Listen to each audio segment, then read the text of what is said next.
Ladies and gentlemen, welcome back to the channel. Today we're going to start working on the cooling system on the Supra. We're going to hook the radiator back up. I'm going to try to fit all the hoses, see what we need to change, and we'll take it from there.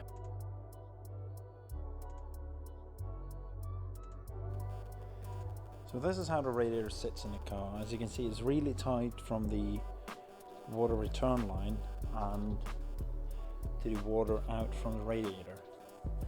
This is how I mounted the radiator a few years back, and it's been sitting like that ever since. But now I'm thinking of welding up a new bung in this area, plugging this one and putting the water pump in this area somewhere, and then trying to route it directly into this one or this pipe. That way I can get way more room in the back, more serviceable, easier to maintain, and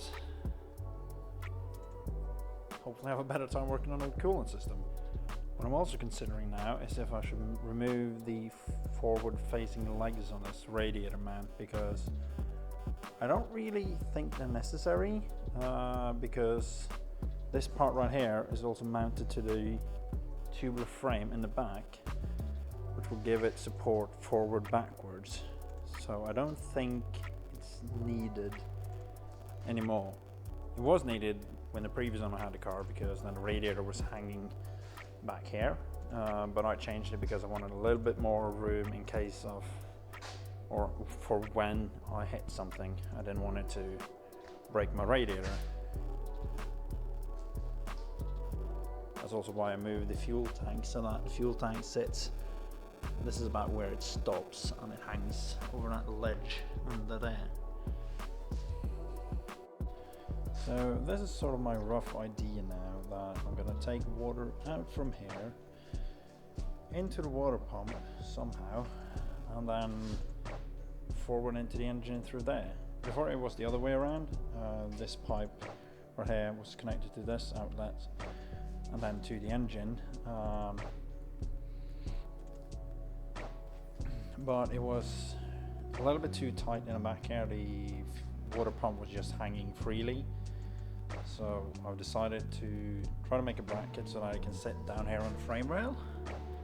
It's a slightly bad position. It might get hit by blown up tires or something. Hopefully it will be fine. Now I just gotta figure out a way to hook this radiator inlet into return line from the car. Then I gotta figure out what I'm gonna do with this one and see how I can make a hose go from here and down to the water pipe down there. This is gonna be really tight. I might have to switch this boss out for something else. There's somehow an option to go from the bottom of the radiator, then up here again, weld on a air bung, a bleeding bung up there, and I'll attach it down to the water pipe or water pump again. That is option one. The other option would be, oh jeez, I really got this stuck in place, is to take this one and put it right here, and then run a physical hose from here and then down to the radiator or the water pump, which I think might be better. I think that's going to be easier when it comes to bleeding.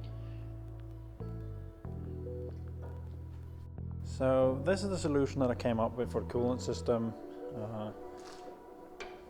Just take the output from the radiator. I'm going to weld that bung onto there, into the fuel pump. I don't really like using a rubber hose, but that seems to be the only way I can do it right now without having to weld together two -9 or -20 AN 90 degrees connectors straight into each other.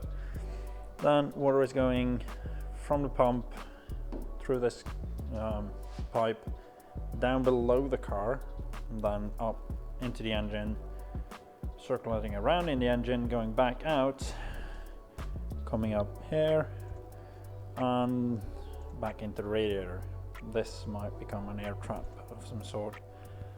It's not ideal, but it's the only thing I can do right now. I am indeed going to cut off the previous or bung that was there and weld it up. I might take this one, cut it in half and sort of weld it so that it's a straight but with an offset, so that it sort of ends up here. I'm also going to take the catch tank or the expansion tank that was sitting right here, cut the bottom of it so that I get about an inch more clearance down to this pipe right here, and then this hose is going to run from the radiator to the expansion tank. This line right here comes from the heat exchanger in the car, which sits in there, and that one runs purely on water, which will be taken from the head or the back of the head on the 2JZ and then routed into this connector, which I'm going to turn 90 degrees and have a straight up all the way up to the shroud and then a 90 down on the engine. Before I continue with any of this, I am going to clean up the radiator because it still has a lot of tire debris on it, and I'm also going to cut off the bung that's down in there. Now underneath 90 in the return line from the front of the engine. I'm also going to make up a bracket so that I can hold the water pump in place, because right now it's just sitting loose. Don't know how loose it's going to be after I get this bung welded onto the radiator. Might be a lot better because that puts quite a bit of tension on that rubber hose. And when it's all cleaned up, I'm going to clean up the frame that holds the radiator. Also going to clean up the tube frame that's on the back of the car. And sorry for the people with OCD, this one is crooked, and I'm not planning on making a new one until I completely mess this one up, which might happen sooner than later.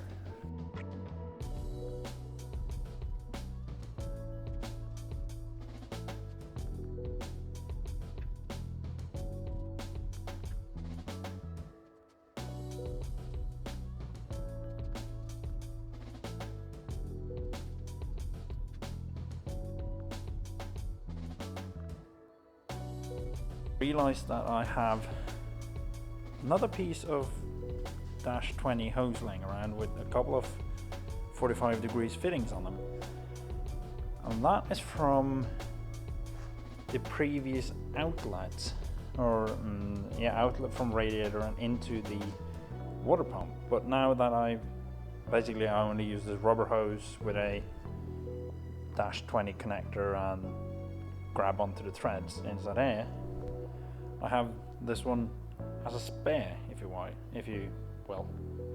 So I am going to see if I can get a better run of the hose from the water return line with say a 45 degree that will come up like this maybe, and then somehow snake around the new water outlet and then go into the radiator inlet.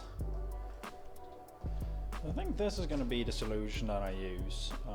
Getting the water return line out there and basically around all the other stuff.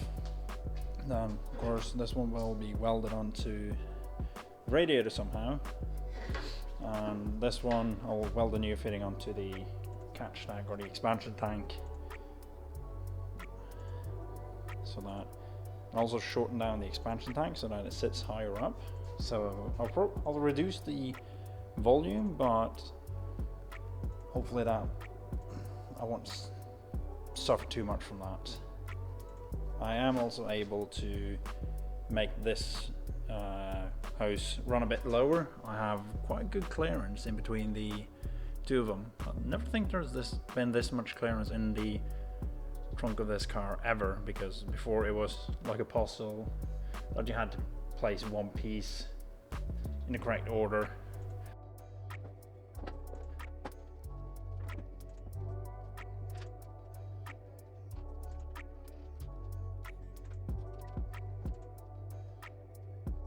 Now that it's level left to right, I need to level the end plates, because this one here is fairly straight, whereas the one on the other side there is pointing forwards.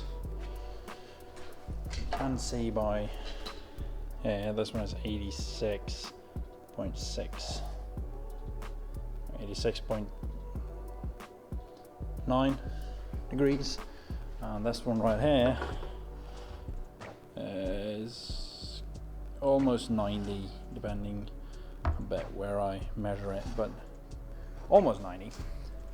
So I'm going to angle this plate a bit, sort of like this, backwards, and then I can measure it again, left to right, make sure the entire wing is level. And as soon as all the wing mounts are level, I can take the rear frame off again, paint over some of the parts that I've lost paint, paint over some of the wing mounts. As you can see, it has indeed been beaten on.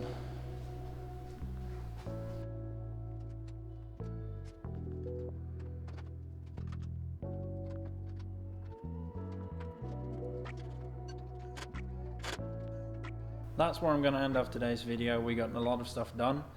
The cooling system is all figured out. Now I just need some welding. We've got the tube frame aligned, as well as the wing, giving it a fresh lick of paint.